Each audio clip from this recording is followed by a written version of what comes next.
Peristiwa-peristiwa penting dalam dakwah Rasulullah Sallallahu Alaihi Wasallam periode Madinah.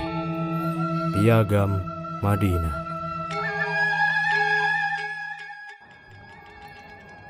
Sejarah menyebutkan bahwa ketika di Mekah, Rasulullah Sallallahu Alaihi Wasallam dengan kegigihannya menyiarkan Islam tidak memperoleh hasil yang menggembirakan.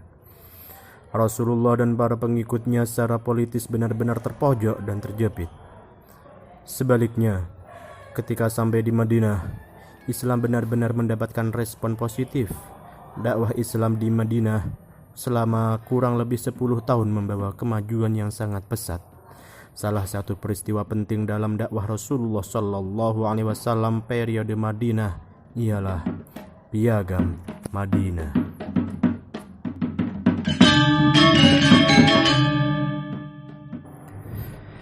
Sejarah lahirnya Piagam Madinah membuktikan bahwa Rasulullah Shallallahu Alaihi Wasallam dalam dakwahnya berhasil mengadakan konsolidasi dan negosiasi dengan berbagai kelompok kepentingan di Madinah. Selanjutnya, Rasulullah sebagai pemimpin serta menata kehidupan sosial politik di Madinah. Piagam Madinah ini secara tidak langsung menandai berdirinya sebuah negara.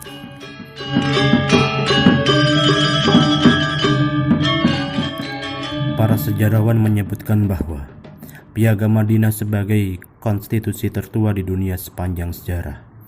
Piagam tersebut menjamin kebebasan beragama kaum Yahudi, menekankan kerjasama sedekat mungkin di kalangan Islam, Muhajirin dan Ansar, menyerukan kepada kaum Yahudi dan orang-orang Islam bekerja sama untuk perdamaian berdasarkan peraturan umum, serta menetapkan kewenangan mutlak kepada Rasulullah Shallallahu Alaihi Wasallam untuk menyelesaikan dan menegakkan perselisihan di antara mereka.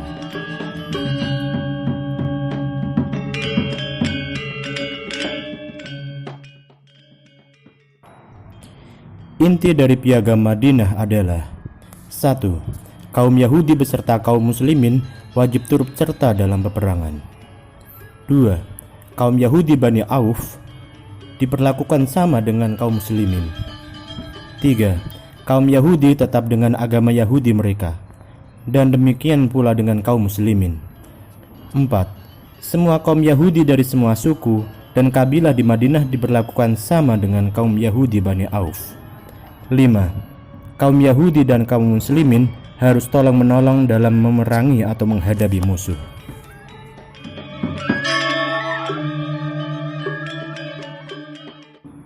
6. Kaum Yahudi dan Muslimin harus senantiasa saling berbuat kebajikan dan saling mengingatkan ketika terjadi penganiayaan atau kezaliman. 7. Kota Madinah dipertahankan bersama dari serangan pihak luar. 8. Semua penduduk Madinah dijamin keselamatannya kecuali bagi yang berbuat jahat. 9. Rasulullah Shallallahu Alaihi Wasallam adalah pimpinan umum untuk seluruh penduduk Madinah.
Ya, Piagam Madinah ini kan muncul ketika Nabi baru nyampe ke Madinah setelah 13 tahun Nabi berada di Mekah. Lalu atas perintah wahyu Nabi kemudian hijrah ke Madinah. Sampai di Madinah, Nabi menghadapi satu kenyataan, ternyata masyarakatnya sangat plural. Karena itu ketika Nabi nyampe ke Madinah, terjadi konflik yang cukup panjang sebelumnya, maka Nabi dalam tanda petik dipaksa oleh keadaan untuk membuat sebuah konstitusi yang mengikat kepada seluruh warga negara Madinah. Maka dibentuklah, kemudian dirancang, disusun yang disebut dengan Piagam Madinah. Konsistensi Nabi untuk merakit seluruh warga negara Madinah tanpa mempertimbangkan asal-usul agamanya apa. Karena itu seluruh warga negara Madinah mendapatkan hak dan kedudukan yang sama di dalam Undang-Undang Dasar atau Piagam Madinah. Kalau kita baca misalnya di dalam sebagian ayat, kalau kita ikuti penjelasan Hamidullah itu pada pasal atau ayat yang ke-25 dinyatakan, wa inna yahuda bani auf ummatun ma'al mu'minin. Sesungguhnya orang Yahudi Bani Auf itu satu umat dengan orang-orang Islam yang beriman. Lil Yahudi dinuhum, orang Yahudi sesuai dengan agamanya, walil muslimina dinuhum, sementara orang Islam sesuai dengan agamanya. Dengan demikian kebebasan beragama dijamin di dalam konstitusi Piagam Madinah.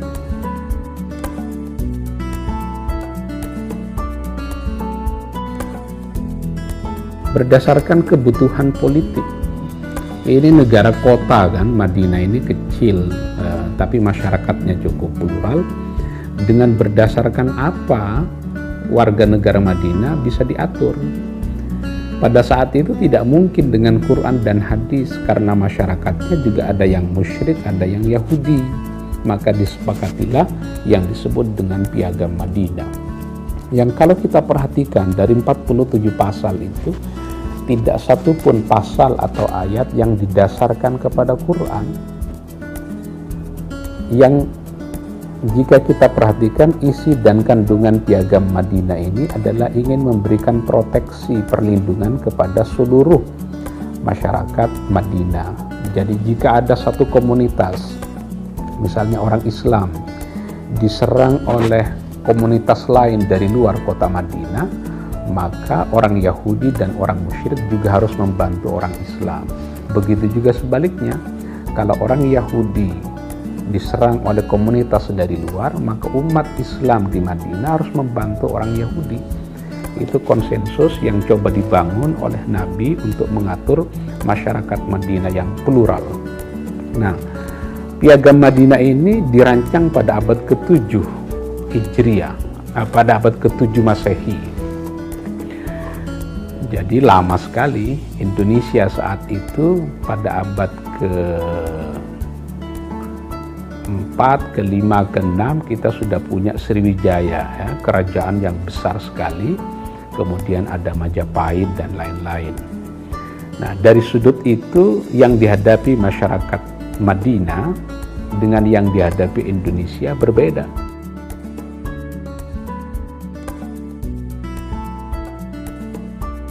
Tapi kalau kita perhatikan antara Undang-Undang Dasar 45 dan Piagam Madinah ada kemiripan. Misalnya di dalam Piagam Madinah itu dimulai dengan Bismillahirrahmanirrahim. Sementara di dalam Undang-Undang Dasar 45 yang terdiri dari pembukaan, kemudian batang tubuh dan penutup, pada bagian awal sudah ada ungkapan berkat rahmat Allah yang Maha Kuasa. Kemudian ada Pancasila di dalam pembukaan Undang-Undang Dasar 45, yang sila pertamanya adalah ketuhanan yang Maha Esa. Kemudian berpindah dari pembukaan Undang-Undang Dasar, dari Bismillahirrahmanirrahim Piagam Madinah, masuk ke dalam batang tubuh, tidak lagi kita temukan kutipan kitab suci. Jadi sama. Di dalam Piagam Madinah tidak ada kutipan kitab suci, di dalam Undang-Undang Dasar 45 juga sama. Karena masyarakat yang dihadapi adalah plural, bahkan Indonesia dibanding dengan kota Madinah saat itu jauh lebih plural. Plural dari sudut etnik, budaya, agama, asal-usul, dan lain-lain. Dan jangan lupa bahwa Indonesia ketika ada Undang-Undang Dasar 45, dari segi areanya Indonesia ini jauh lebih luas dari Madinah. Apalagi kemudian negaranya adalah negara kepulauan. Madinah dengan Hijaz kurang lebih bukan negara kepulauan sepanjang kira-kira negara Islam saat itu, karena Mekah juga pada akhirnya di dalam kekuasaan Madinah, daratan semua, tidak dibelah oleh sungai, oleh laut dan lain-lain. Karena itu masuk akal kemudian jika Indonesia menjatuhkan pilihannya kepada Undang-Undang Dasar 45 sebagai konstitusi Negara Kesatuan Republik Indonesia.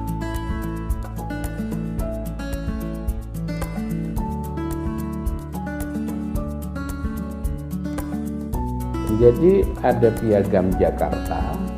Piagam Jakarta itu kan bentuk lain dari Pancasila sebenarnya, karena sila pertama yang terdiri dari kewajiban menjalankan syarat Islam bagi pemeluk-pemeluknya itu kemudian disederhanakan, diringkas menjadi ketuhanan yang Maha Esa.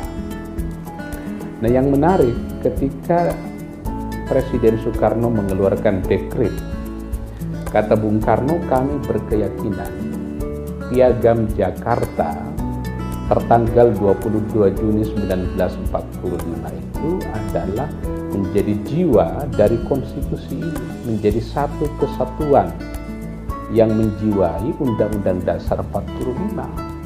Dengan demikian tidak perlu ada istilah dikhianati, tapi justru ditampung ke dalam jiwa yang lebih substantif dari Undang-Undang Dasar 45 di dalam preambulnya, juga di dalam Pancasila sendiri, ketuhanan yang Maha Esa.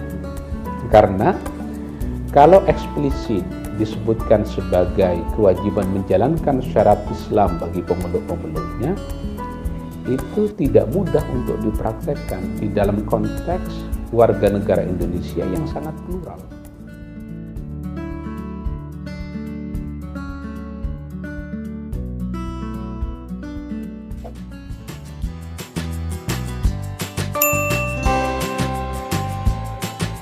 Oke, matur suwun teman.